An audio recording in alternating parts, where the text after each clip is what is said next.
Hi friends, Thiruvathirai முன்னிட்டு எங்கள் மாமியார் நமக்காக திருவாதிரை களி செய்வது எப்படின்னு சொல்லித்தராங்க. பார்ப்போம் வாங்க. களி சூப்பராக வந்துருச்சு. திருவாதிரை களி செய்ய போகிறோம். இப்போ திருவாதிரை களிக்கு தேவையான பொருள் பார்த்திங்கன்னா பச்சரிசி, வெல்லம், முந்திரி, ஏலக்காய், துருவின தேங்காய், 2 டம்ளர் அரிசி எடுத்து ஊற வச்சுருக்கிறேன். இதை நம்ம இப்போ அரைச்சிட்டு வந்துடலாம்.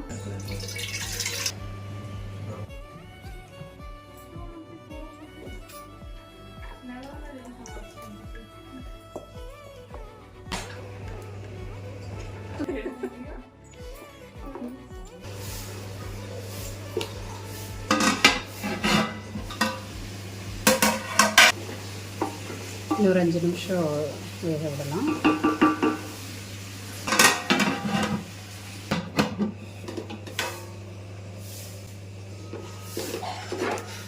இப்போ நல்லா வந்துருச்சு. இப்போ 100 கிராம் வெல்லத்தை கரைச்சி வடிகட்டி எடுத்து வச்சுருக்கேன். அதை இதில் ஊற்றிடலாம். நல்லா கைவிடாமல் கிளறிகிட்டே இருக்கணும், இல்லைன்னா அடி பிடிச்சிரும். இது எங்கள் அம்மா எனக்கு சொல்லி கொடுத்தது.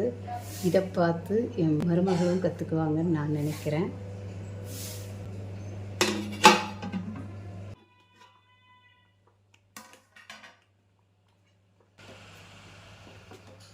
இப்போது ஏலக்காய்,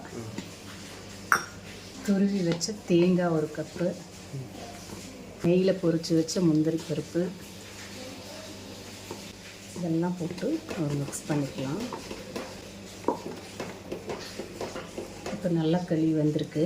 இந்த அளவுக்கு பதம் வரணும். நெய் 1/4 கப் ஊற்றிக்கலாம். இப்படி ஒட்டாமல் வரணும்.